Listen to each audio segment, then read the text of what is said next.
Hi boys and girls, today I'm going to be reading The Scarlet Stockings Spy, a Revolutionary War Tale, written by Trinka Hakes Noble, illustrated by Robert Papp. And I'm going to be reading this for you. I also uploaded to Google Classroom this book. I retyped it onto a PowerPoint so that you can go back and look at the words. You can even go look at the words at the same time that the video is playing if you want to. So here we go. The Scarlet Stockings Spy.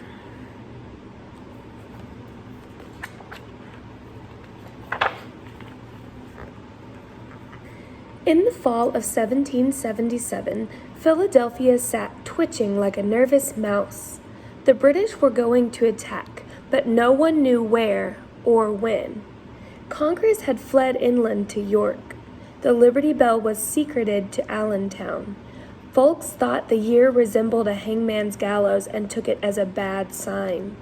Now all the church bells were being removed to keep the British from melting them down into firearms.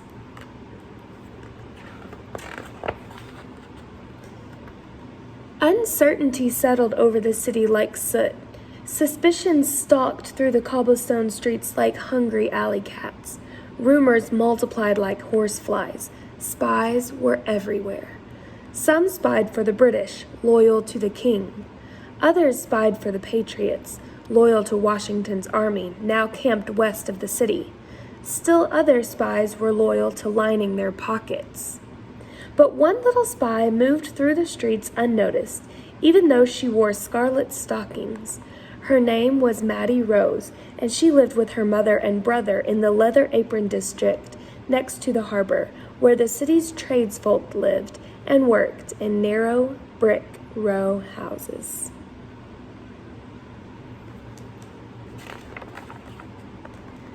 "Mattie Rose," called her mother from the front room, not looking up from her spinning. "Tarry not. Mistress Ross hath need of these linens this morning."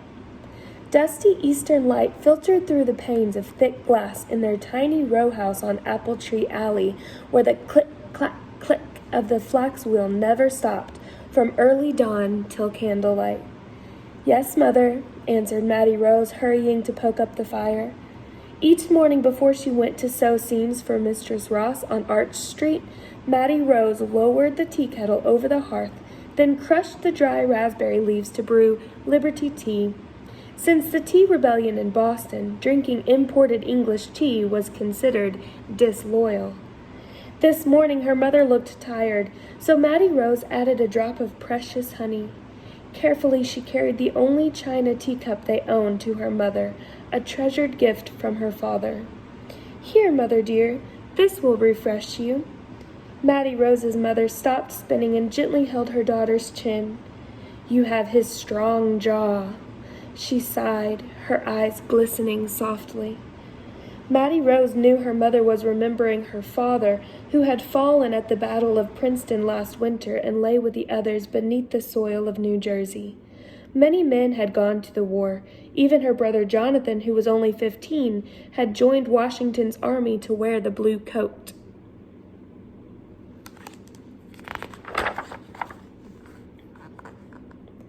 Outside of the bustling streets, Mattie Rose marched along to the rap-tap-tap of tinsmiths, blacksmiths, and cobblers. She breathed in the mingled smells of sawdust, pitch, and baking bread as she passed cabinet makers, coppersmiths, shipwrights, and bakers. She marveled at the swish of the weaver's shuttle, the blurred hands of busy lace makers and seamstresses, hoping someday she would be as skilled. From their busy shop fronts, these hard-working folk traded with the wealthy loyalists, but out of the back they gave what they could to the cause of freedom. "Nothing's too good for them who soldier for our country," they all agreed.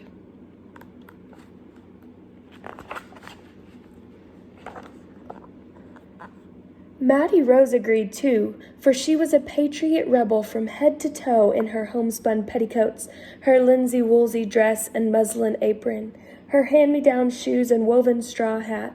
But it was her hand-knit scarlet stockings that she valued most, for their worth was far greater than just warm, dry feet.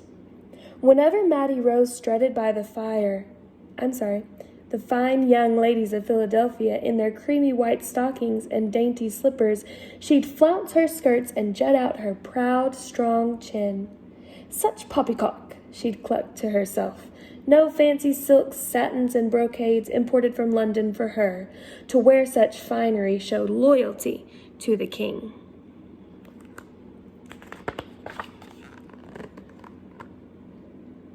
Mattie Rose was loyal only to Jonathan.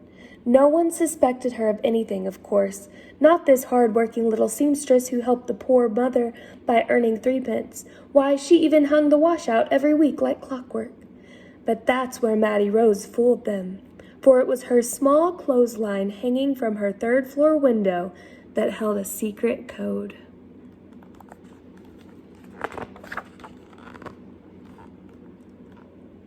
She'd lined her clothesline up perfectly with the harbor, just like when she and Jonathan used to play harbor master. Jonathan pretended to be the harbor master, cupping his hands like a spyglass, barking out docking and departing orders from an upper window. Mattie Rose scrambled below, playing the harbor master's assistant, arranging cobblestones, apples, and scraps of wood as though they were real ships. Jonathan always tricked her so there would be a collision. Then he'd make loud crashing and exploding sounds till they both laughed. It was only a game. But now things were different. The country was at war. So once a week at dusk, using their secret code, Mattie Rose hung out her stockings and petticoats in the same order as the real ships along the wharf. A petticoat was code for a lightweight, friendly vessel from the colonies. A scarlet stocking hung toe up meant a merchant vessel from the islands or foreign port. When the toe hung down, it meant the vessel was suspicious and needed watching. But when the ship was riding low in the water, it meant only one thing: heavy firearms for the British. That's when Mattie Rose would weight that stocking down with a cobblestone.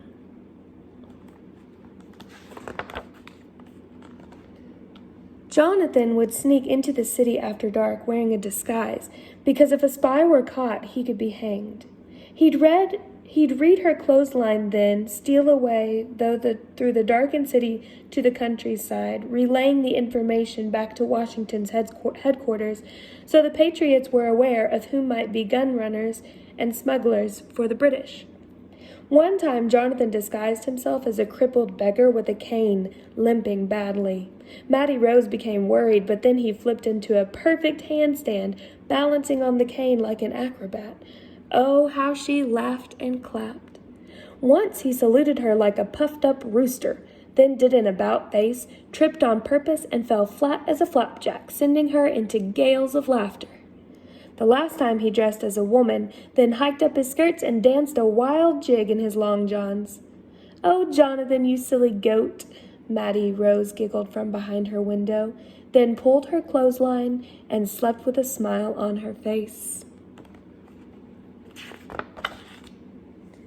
Then, early one morn, kaboom! The battle had started. British and Patriot cannons were blasting each other across Brandywine Creek. The ferocious bombardment was so loud that all of Philadelphia could hear it, even though it was 25 miles away. The date was September 11th, 1777. On that same foggy dawn, Jonathan hid in the mist with the Pennsylvania line, lying low in the barley cornfields and reedy banks along Brandywine Creek, clutching his musket as cannonballs screeched overhead, waiting for the command to attack the British redcoats on foot.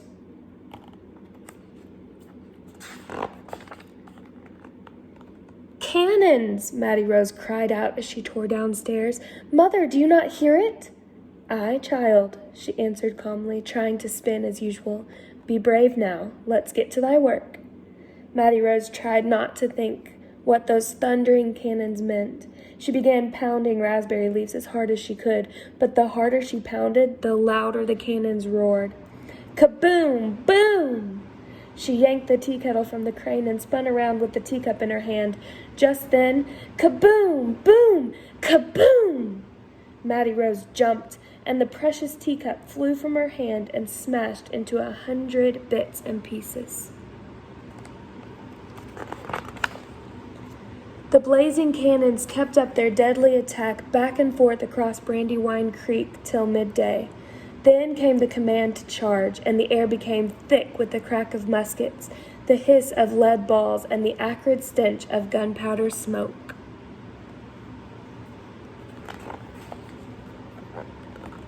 But Mattie Rose could not hear this part of the battle from where she sat in Ross's upholstery shop, ripping out seam after seam, unable to concentrate on the required 16 stitches per inch.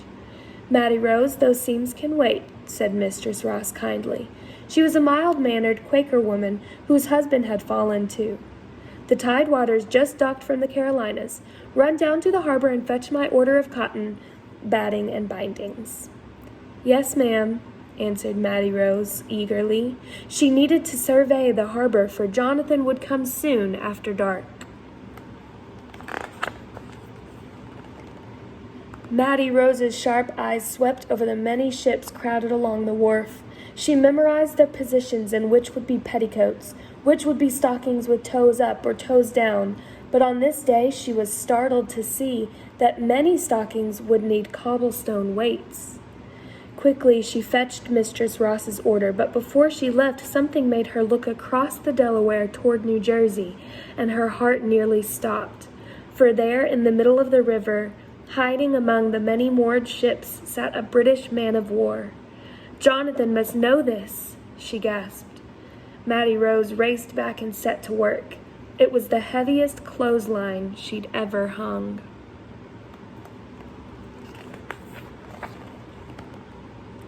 But that night Jonathan didn't come. Yet Mattie Rose kept watch for him long into that black night. He didn't come the next night either, or the next, nor the one after that. More and more nights passed, yet she kept looking for him from her window, never losing hope.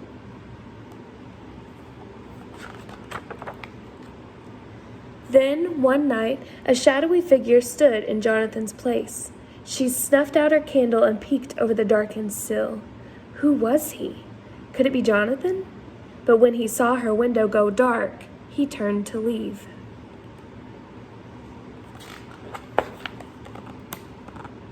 Mattie Rose didn't even stop to think or slip on her shoes. She bounded after him, darting in and out of the shadows between the lampposts, stalking him like a silent cat in her stocking feet through the damp streets. "Jonathan," she whispered hopefully, shyly touching his cloak. "Is that you?"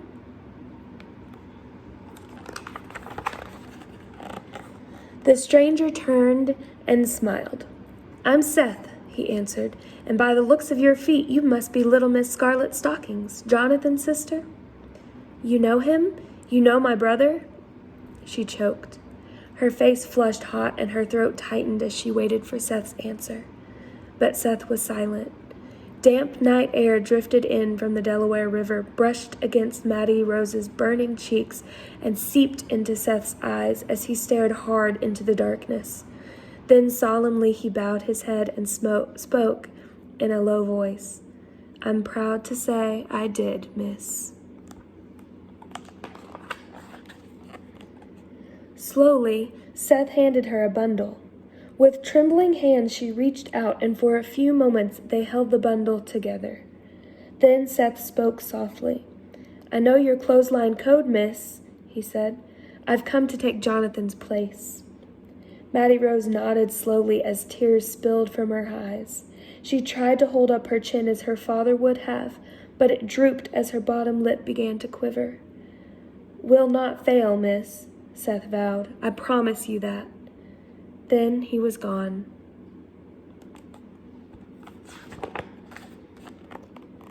Back in her darkened room, Mattie Rose slowly untied the bundle. It was Jonathan's blue coat.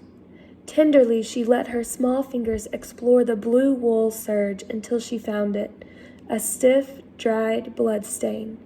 Then with her littlest finger, she lightly traced 2 letters on the pewter buttons. U.S. "Us," she whispered in the dark. "For us, dear brother. for all of us.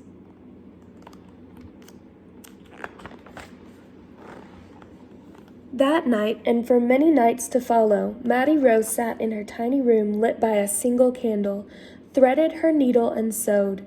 She was making an American flag from her scarlet stockings, her white petticoats, and her brother's blue coat, and sewn into every one of her stitches was a tear of grief and the clenched fist of defiance. Through the bleak, cold winter that followed, Washington's army retreated to Valley Forge while the British occupied Philadelphia, lock, stock, and barrel.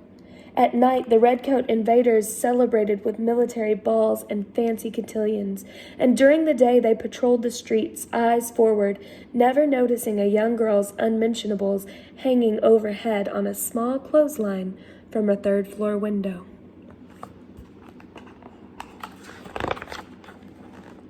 In the spring of 1778, the British left Philadelphia, crossed the Delaware, and were sent running by Washington's army at the Battle of Monmouth in New Jersey.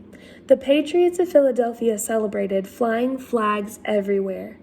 But there was one little flag that hung by itself on a small clothesline hung over Apple Tree Alley, and fresh spring breezes traveled from New Jersey and found that little flag and lifted it up. How proud and how strong it flew, just like her father's chin, for it was Mattie Rose's Scarlet Stockings flag. Many years have passed since the spring of 1778. No one knows for sure what happened to this little flag, but if by chance you found it in an old trunk or dusty attic or barn loft or musty museum basement, you would notice that one star is bigger than the rest.